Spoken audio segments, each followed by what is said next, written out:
Assalamualaikum warahmatullahi wabarakatuh. Asyhadu alla ilaha illallah wa asyhadu anna Muhammadar Rasulullah.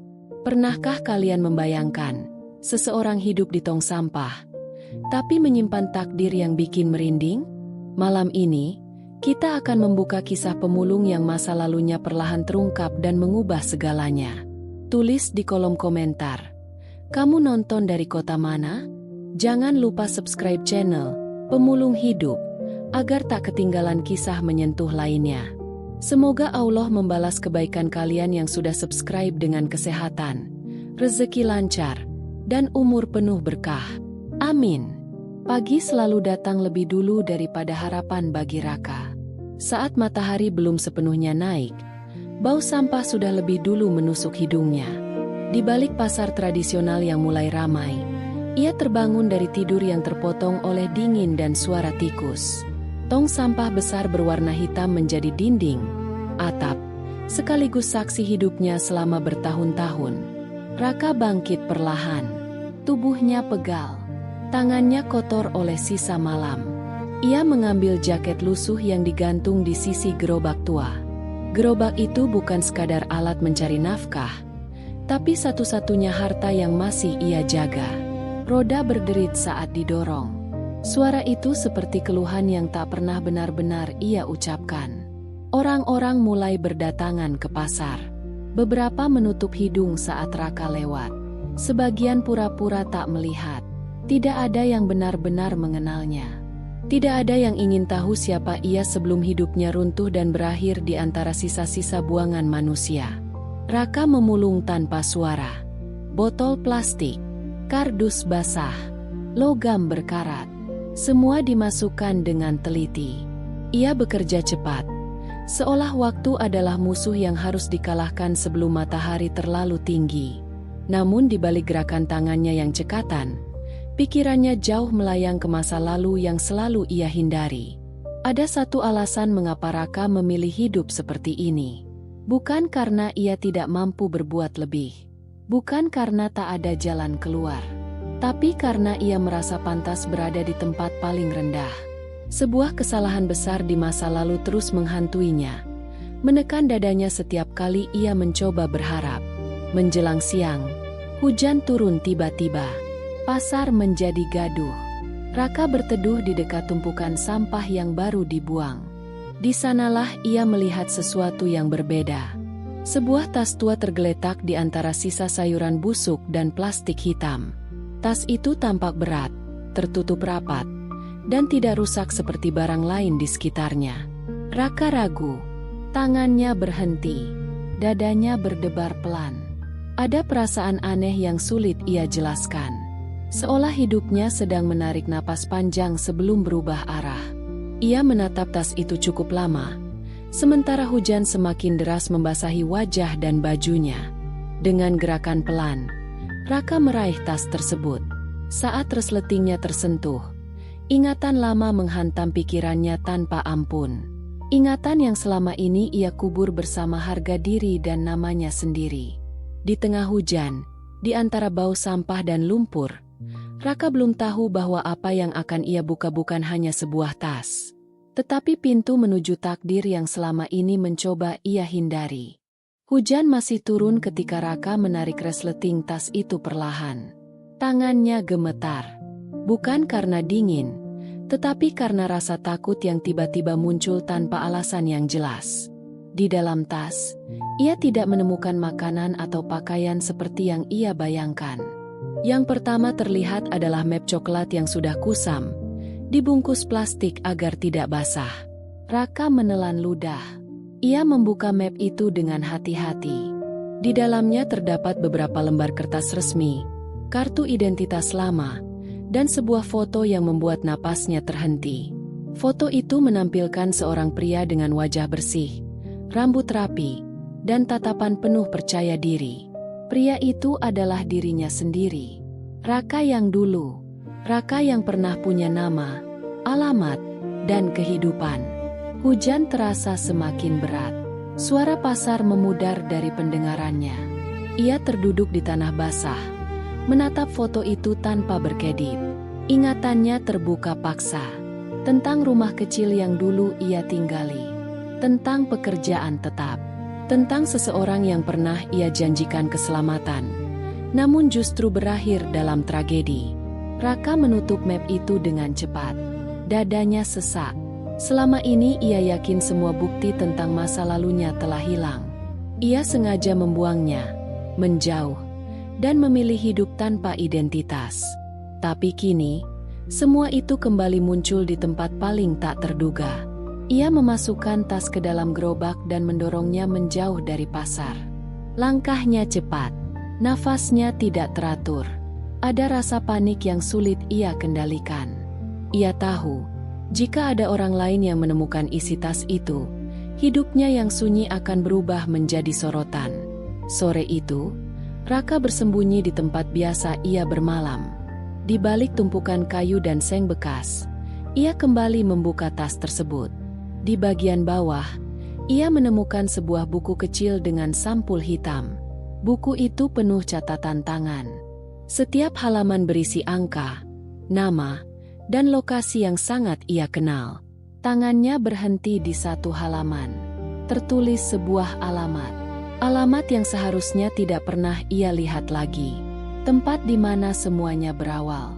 Tempat di mana kesalahan terbesar dalam hidupnya terjadi. Raka menutup buku itu. Matanya memerah. Selama bertahun-tahun, ia berdoa dalam diam agar Allah menghapus masa lalu itu dari hidupnya. Namun kini, seolah ada kekuatan yang memaksanya kembali menatap luka yang belum pernah sembuh. Malam datang dengan sunyi yang menekan. Raka duduk memeluk lutut, memandangi gerobaknya. Untuk pertama kalinya setelah sekian lama, ia menyadari satu hal. Hidupnya tidak lagi aman dalam ketidakjelasan. Tas tua itu telah memilihnya. Dan cepat atau lambat, ia harus menghadapi apa yang selama ini ia lari darinya. Pagi berikutnya datang tanpa suara. Raka tidak tidur semalaman. Matanya sembab. Pikirannya penuh bayangan masa lalu yang terus berputar. Tas tua itu masih berada di sampingnya, seolah menatap dan menuntut untuk diakui. Udara dingin menusuk tulang, namun dadanya terasa lebih dingin lagi. Raka berdiri dan mendorong gerobaknya keluar dari tempat persembunyian. Ia berjalan tanpa tujuan yang jelas, mengikuti langkah kakinya sendiri. Namun setiap sudut kota yang ia lewati justru membawa ingatannya semakin dekat ke alamat yang tertulis di buku hitam itu. Di persimpangan jalan, Raka berhenti. Untuk pertama kalinya setelah bertahun-tahun, ia dihadapkan pada pilihan. Melanjutkan hidup seperti biasa, memulung, bersembunyi, dan melupakan tas itu. Atau berjalan menuju tempat yang selama ini ia anggap sebagai sumber kehancurannya. Tangannya meremas pegangan gerobak. Napasnya berat. Ia teringat wajah-wajah yang dulu percaya padanya. Suara tangisan yang tak sempat ia redam. Kesalahan yang tidak bisa ia perbaiki. Raka menunduk. Ia sadar, lari tidak pernah benar-benar menyelamatkannya. Langkahnya berbelok. Raka memilih jalan yang jarang ia lewati. Jalan itu membawa dirinya semakin jauh dari pasar, semakin dekat dengan masa lalu. Setiap langkah terasa berat, seolah tanah menahannya. Namun ia terus berjalan. Menjelang siang, Raka tiba di depan sebuah bangunan tua. Catnya mengelupas, pintu besinya berkarat. Tempat itu tampak sepi, namun aura yang dipancarkannya membuat jantung Raka berdegup kencang. Inilah lokasi yang tertulis di buku hitam. Tempat di mana hidupnya dulu berubah dalam satu malam. Raka berdiri cukup lama di depan pintu itu. Ingatannya kembali menghantam. Teriakan, kekacauan, dan satu keputusan yang ia ambil tanpa berpikir panjang. Keputusan yang merenggut segalanya. Tangannya terangkat, hendak mengetuk pintu, namun berhenti di udara. Keringat dingin mengalir di pelipisnya. Ia tahu, begitu pintu ini terbuka, tidak ada lagi jalan kembali ke hidupnya yang sepi dan aman. Akhirnya, Raka menurunkan tangannya. Ia tidak mengetuk. Ia justru berbalik dan menjauh. Bukan karena takut, Tetapi karena ia menyadari satu hal, ia belum siap. Masih ada bagian lain dari masa lalunya yang harus ia hadapi terlebih dahulu. Saat ia melangkah pergi, suara pintu besi itu tiba-tiba terbuka dari dalam. Suara itu berhenti tepat di belakangnya. Raka membeku. Tubuhnya kaku. Ia tahu, sesuatu telah melihatnya. Dan sejak detik itu, rahasia yang ia simpan selama ini tidak lagi sepenuhnya tersembunyi. Raka tidak langsung menoleh. Suara pintu besi yang berdecit masih menggema di telinganya. Nafasnya tertahan. Langkah kakinya terhenti, seolah tubuhnya menolak untuk bergerak. Ia berdiri di sana, di antara masa kini yang rapuh dan masa lalu yang kembali bangkit. Perlahan, Raka memutar tubuhnya. Di ambang pintu berdiri seorang pria setengah baya. Rambutnya mulai memutih. Wajahnya keras. Namun sorot matanya menyimpan sesuatu yang sulit ditebak. Pria itu menatap Raka cukup lama, seakan mencoba mengingat sesuatu yang hampir terlupakan. Tatapan mereka bertemu. Raka merasakan dadanya runtuh. Ia mengenali wajah itu. Wajah yang dulu sering ia lihat. Wajah yang menjadi saksi awal kehancurannya. Meski waktu telah mengubah garis wajah mereka, ingatan itu masih terlalu jelas untuk diabaikan. Pria itu melangkah maju satu langkah. Alisnya berkerut. Nafasnya berat. Ia membuka mulut, lalu menutupnya kembali. Seolah ragu pada pikirannya sendiri. Raka ingin pergi. Kakinya ingin berlari. Namun tubuhnya tetap diam. Akhirnya, suara itu keluar. Pelan, namun menghantam. Nama lama Raka terucap. Nama yang tidak pernah ia dengar selama bertahun-tahun. Nama yang sengaja ia buang bersama masa lalunya. Raka menunduk. Tidak ada alasan untuk menyangkal. Nama itu memang miliknya. Atau setidaknya, pernah menjadi miliknya. Ia tidak menjawab. Diamnya sudah cukup sebagai pengakuan. Pria itu menghela napas panjang. Matanya berubah. Bukan marah, bukan benci, tapi terkejut. Seolah tak pernah membayangkan orang yang dulu ia kenal kini berdiri di depannya dalam keadaan seperti ini. Pakaian lusuh, wajah kotor. Tepfes, beberapa detik berlalu dalam keheningan yang menyesakkan. Pria itu melangkah ke samping, membuka pintu lebih lebar. Ia tidak berkata apa-apa. Isyarat itu jelas. Ia mempersilakan Raka masuk. Raka ragu. Setiap nalurinya menolak. Namun kakinya justru melangkah maju. Pintu itu menutup di belakangnya dengan suara berat. Ruangan di dalam terasa dingin dan gelap. Bau lembab bercampur debu memenuhi udara. Saat Raka melangkah lebih dalam, satu hal menjadi jelas. Pintu itu tidak hanya menutup bangunan tua tersebut. Ia juga menutup jarak antara Raka dan kebenaran yang selama ini ia hindari. Dan apapun yang menunggunya di dalam, tidak akan membiarkannya keluar sebagai orang yang sama. Ruangan itu hampir kosong. Hanya ada meja kayu tua, 2 kursi, dan lampu kecil yang menggantung rendah. Cahaya kuningnya redup, menciptakan bayangan panjang di dinding. Raka berdiri kaku, sementara pria itu menutup pintu perlahan, seakan ingin memastikan dunia luar benar-benar terputus. Raka duduk setelah dipersilakan. Kursi kayu berderit pelan. Tangannya bertumpu di lutut. Gemetar.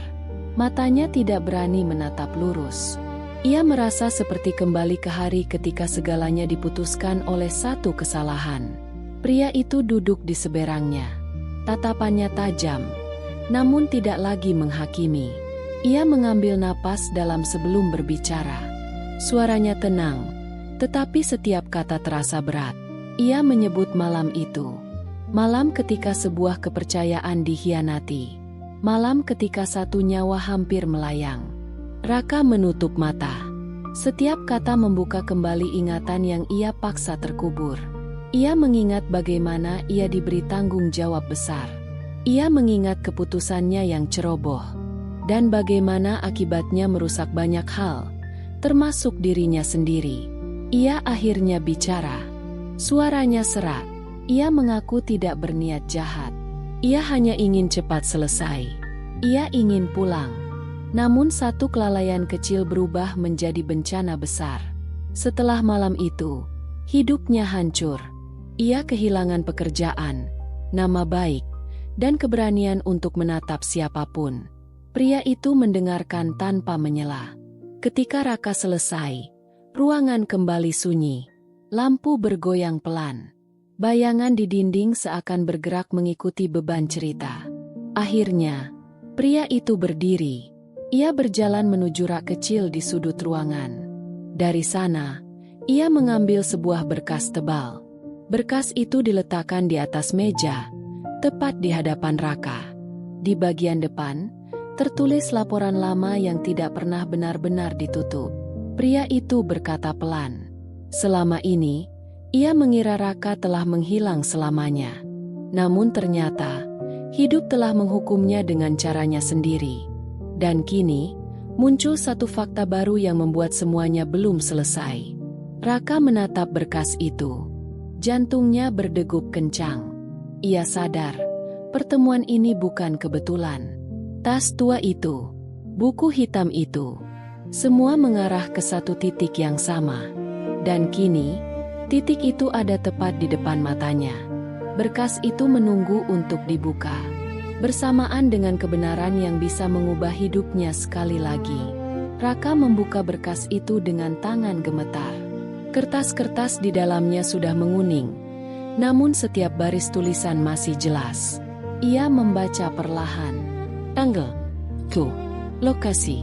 Semua detail malam itu tercatat rapi, seolah kesalahan yang ia buat tidak pernah diberi kesempatan untuk dilupakan. Matanya berhenti pada satu bagian yang membuat napasnya terhenti. Ada catatan tambahan yang tidak pernah ia ketahui. Catatan itu dibuat beberapa hari setelah kejadian. Isinya singkat, namun maknanya menghantam keras. Keputusan awal yang menyalahkan Raka ternyata diambil terlalu cepat. Ada faktor lain yang selama ini diabaikan. Raka menatap pria di depannya dengan mata membesar. Pria itu mengangguk pelan. Ia mengakui, saat itu tekanan terlalu besar. Semua orang butuh seseorang untuk disalahkan. Dan Raka, yang tidak membela diri dan memilih menghilang, menjadi jawaban termudah. Dada Raka terasa sesak. Selama bertahun-tahun, ia hidup dalam hukuman yang ia ciptakan sendiri. Ia menenggelamkan diri dalam sampah dan kesepian, sementara kebenaran perlahan terkubur di dalam berkas yang tak pernah dibuka kembali. Namun pria itu belum selesai bicara. Ia berkata, beberapa waktu lalu, ada pihak yang kembali menanyakan kasus lama itu. Seseorang menemukan kejanggalan. Dan kini, nama Raka kembali muncul, bukan sebagai pelaku utama, tetapi sebagai saksi kunci. Raka terdiam. Dunia terasa berputar. Ia tidak pernah membayangkan akan dipanggil kembali, bukan untuk dihukum, tetapi untuk menjelaskan apa yang sebenarnya terjadi. Rasa takut bercampur harap muncul bersamaan. Pria itu menatap Raka dalam-dalam. Ia berkata, ini mungkin kesempatan terakhir. Kesempatan untuk berhenti bersembunyi. Kesempatan untuk memulihkan kebenaran yang tertunda terlalu lama. Raka menunduk. Ia teringat malam-malam di balik pasar. Hujan, tong sampah, doa-doa sunyi yang ia panjatkan kepada Allah tanpa suara. Mungkin, inilah jawaban dari semua itu. Bukan jalan yang mudah, tetapi jalan yang harus ia tempuh. Berkas itu ditutup kembali. Namun kali ini, Raka tidak merasa tertindih. Ia merasa ditarik ke arah yang belum ia kenal. Namun untuk pertama kalinya, ia tidak ingin lari. Raka melangkah keluar dari bangunan tua itu dengan langkah gontai. Matahari sudah condong ke barat. Cahaya sore menyentuh wajahnya yang kusam, seolah mencoba mengenali siapa dirinya kini. Tas tua masih ia bawa, namun bebannya terasa berbeda. Bukan lagi sekadar barang temuan, melainkan pengingat bahwa hidupnya sedang bergerak. Ia kembali ke tempat biasa ia bermalam. Gerobak tua terparkir di sana, setia menunggu seperti tidak pernah menuntut apapun. Raka duduk di sampingnya, menatap langit yang perlahan berubah warna. Untuk pertama kalinya, ia tidak langsung memejamkan mata. Pikirannya dipenuhi kemungkinan yang selama ini ia larang untuk muncul. Malam turun dengan cepat. Saat kota mulai sunyi, ponsel tua yang ia simpan di tas tiba-tiba bergetar. Raka terkejut. Ia hampir lupa bahwa benda itu masih berfungsi. Layar kecilnya menyala, menampilkan nomor yang tidak ia kenal. Raka ragu. Jarinya berhenti di atas layar. Hatinya berdebar. Ia tahu, panggilan ini tidak akan datang tanpa alasan. Setelah beberapa detik yang terasa panjang, ia mengangkatnya. Suara di seberang terdengar tenang namun tegas. Panggilan resmi. Nama lamanya disebut kembali. Raka memejamkan mata. Ia mendengarkan dengan saksama. Ada permintaan untuk hadir. Ada waktu dan tempat yang ditentukan. Tidak ada ancaman. Tidak ada janji. Hanya satu kalimat yang terus terngiang di kepalanya. Kebenaran harus disampaikan. Panggilan itu berakhir. Raka menatap layar ponsel yang kembali gelap. Tangannya gemetar. Ia merasa kecil, namun juga merasa dibutuhkan. Dua perasaan yang selama ini tidak pernah ia rasakan bersamaan. Malam itu, Raka tidak tidur di balik tong sampah. Ia duduk bersandar pada gerobaknya, memandangi jalan kosong. Dalam diam, ia mengingat semua doa yang pernah ia panjatkan. Doa agar hidupnya berakhir cepat. Doa agar ia tidak perlu menghadapi apapun lagi. Namun kini, ada doa baru yang tumbuh tanpa ia sadari. Doa agar ia diberi kekuatan untuk melangkah. Doa agar Allah tidak membiarkannya kembali tenggelam dalam ketakutan. Di kejauhan, suara kendaraan melintas pelan. Kota tetap berjalan, tidak peduli pada pergulatan batin seorang pemulung. Tapi bagi Raka, malam ini adalah garis tipis antara hidup lama dan sesuatu yang belum pernah ia jalani. Pagi itu terasa berbeda bagi Raka. Udara tidak lebih sejuk dari biasanya, dan bau kota tetap sama. Namun langkahnya tidak lagi tanpa arah. Ia membersihkan wajahnya di keran umum, merapikan pakaian seadanya, lalu menatap bayangannya di kaca buram. Wajah itu masih milik pemulung, tetapi sorot matanya tidak lagi sepenuhnya kosong. Raka berjalan menuju tempat yang disebutkan dalam panggilan semalam. Setiap langkah terasa asing. Jalanan yang biasa ia lewati kini tampak seperti wilayah yang tidak mengenalnya lagi. Beberapa orang menoleh saat ia lewat. Tatapan mereka tetap sama. Namun kali ini, Raka tidak menunduk. Bangunan yang ia datangi terlihat resmi dan dingin. Dindingnya tinggi. Pintu kacanya bersih. Raka berhenti sejenak di depan pintu, menarik napas panjang, lalu masuk. Suasana di dalam sunyi. Setiap suara langkahnya terdengar jelas, seakan mengumumkan kehadirannya. Ia diminta menunggu. Kursi plastik dingin menyentuh punggungnya. Tangannya saling menggenggam, menahan gemetar. Di kepalanya, potongan kejadian malam itu kembali berputar. Ia tahu, sebentar lagi, ia tidak bisa lagi memilih diam. Pintu terbuka. Namanya dipanggil. Nama lama yang terasa berat namun kini tak lagi ingin ia tolak. Raka berdiri dan melangkah masuk ruangan yang terang. Cahaya lampu menyilaukan sesaat, membuatnya memejamkan mata. Saat ia membukanya kembali, Raka menyadari satu hal. Ia telah berdiri di tempat yang selama ini hanya hadir dalam mimpi buruknya. Dan kali ini, ia tidak datang sebagai orang yang lari, tetapi sebagai seseorang yang akan bicara. Udara di ruangan itu terasa menekan. Namun di balik tekanan itu, ada ruang kecil yang terbuka. Ruang untuk kebenaran yang tertunda. Dan Raka berdiri tepat di ambang pintunya. Raka duduk di kursi yang menghadap meja panjang. Lampu putih di atas kepalanya menyinari wajahnya tanpa ampun. Tidak ada tempat untuk bersembunyi. Setiap gerak kecil terasa terlihat jelas. Ia menarik napas perlahan, mencoba menenangkan denyut jantungnya yang tidak mau berhenti berlari. Suara pertama yang terdengar meminta Raka menceritakan semuanya. Dari awal, tanpa dilewati, tanpa ditambah, tanpa dikurangi. Raka menunduk sejenak, lalu mulai bicara. Awalnya suaranya pelan, kalimatnya terputus-putus. Namun semakin lama, kata-kata itu mengalir. Ia menceritakan malam itu, tanggung jawab yang ia pegang, keputusan terburu-buru yang ia ambil. Detik ketika ia sadar bahwa semuanya telah terlambat, Raka tidak menahan air mata. Ia membiarkannya jatuh tanpa suara. Bukan untuk meminta iba, tetapi karena beban itu akhirnya dilepaskan. Ruangan tetap sunyi. Tidak ada yang memotong ceritanya. Tidak ada yang menuduh. Hanya keheningan yang memaksa setiap kata berdiri sendiri. Raka melanjutkan hingga akhir. Hingga bagian di mana ia memilih pergi dan menghilang. Saat ia selesai, tubuhnya terasa lelah. Namun ada kelegaan yang aneh. Seolah ia baru saja meletakkan beban yang selama ini menekan dadanya. Ia mengangkat kepala. Tatapan di depannya tidak lagi terasa mengancam. Suara itu kembali terdengar. Kali ini tidak dingin, tidak keras.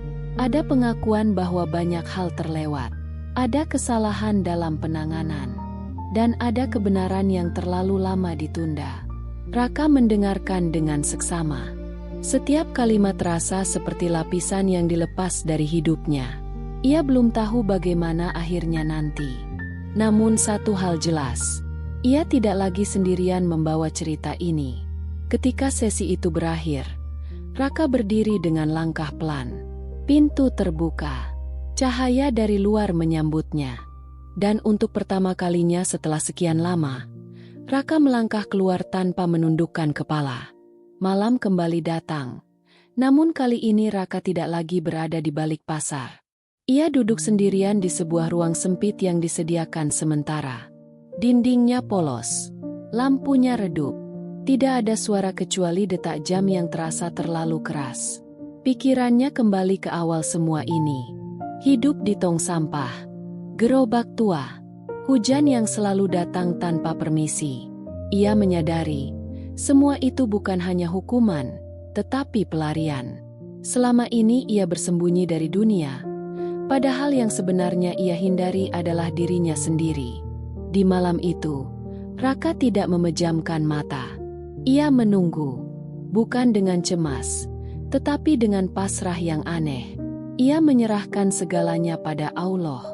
Jika hidupnya harus berakhir di titik ini, ia ingin mengakhirinya tanpa lari. Pagi datang dengan langkah pelan. Raka kembali dipanggil. Kali ini, suasananya berbeda, tidak ada tekanan, tidak ada nada menuduh. Hanya penjelasan yang disampaikan dengan hati-hati. Kesalahan lama diakui, kelalaian sistem dibuka kembali, peran Raka diposisikan ulang. Ia bukan pelaku utama seperti yang selama ini ia yakini. Ia adalah bagian dari rangkaian kejadian yang lebih besar. Raka mendengarkan dalam diam. Tangannya mengepal. Dadanya bergetar, bukan karena marah, tetapi karena sesuatu di dalam dirinya runtuh. Selama bertahun-tahun, ia menghukum dirinya atas sesuatu yang tidak sepenuhnya ia lakukan. Saat keputusan akhir dibacakan, Raka tidak langsung bereaksi. Ia hanya menunduk. Air matanya jatuh perlahan. Bukan tangisan lega, tetapi tangisan kehilangan. Kehilangan waktu. Kehilangan hidup yang telah ia buang sendiri. Raka kembali ke pasar. Gerobak tuanya masih ada. Tong sampah masih berdiri di tempat yang sama. Bau busuk masih menusuk hidung. Dunia tidak berubah hanya karena kebenaran akhirnya muncul. Namun Raka berubah. Ia berdiri di sana cukup lama, menatap tempat yang dulu ia anggap rumah. Tempat ia menyiksa dirinya sendiri setiap hari. Ia menyentuh sisi tong sampah itu perlahan, lalu menarik tangannya. Raka mendorong gerobaknya untuk terakhir kali. Bukan untuk memulung, tetapi untuk pergi. Setiap langkah menjauh terasa berat, namun juga ringan. Seolah rantai yang selama ini mengikat kakinya satu persatu terlepas. Beberapa waktu berlalu. Raka kini bekerja dengan tangan yang sama, tetapi bukan lagi di antara sampah. Tubuhnya masih kurus. Pakaiannya masih sederhana. Namun ia tidur di tempat yang layak dan bangun tanpa rasa takut. Suatu sore, seseorang memanggil namanya. Nama lama yang dulu ia benci. Kali ini, ia menoleh. Tidak menunduk. Tidak lari. Ia menjawab dengan suara pelan namun utuh. Nama itu kembali menjadi miliknya. Malam terakhir diceritakan dengan sunyi. Raka berdiri sendirian, menatap langit kota. Tidak ada sorak, tidak ada perayaan. Hanya napas yang terasa lebih lapang dari sebelumnya. Ia mengingat doa-doa lamanya.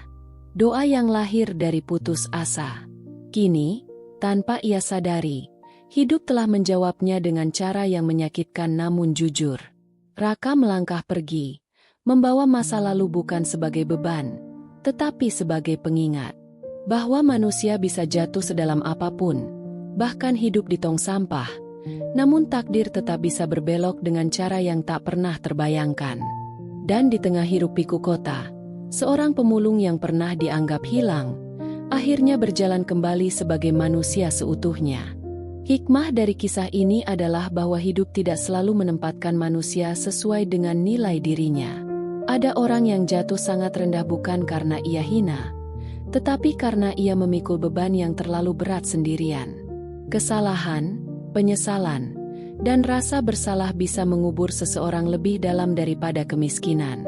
Namun selama manusia masih mau jujur pada dirinya sendiri dan berserah kepada Allah, selalu ada jalan untuk bangkit, meski jalannya sunyi dan menyakitkan. Terima kasih telah meluangkan waktu untuk menyimak kisah ini hingga akhir. Semoga cerita ini bisa menjadi pengingat bahwa setiap manusia punya nilai, sekecil apapun ia terlihat di mata dunia. Terima kasih kepada seluruh penonton yang setia mendukung dan membersamai channel ini.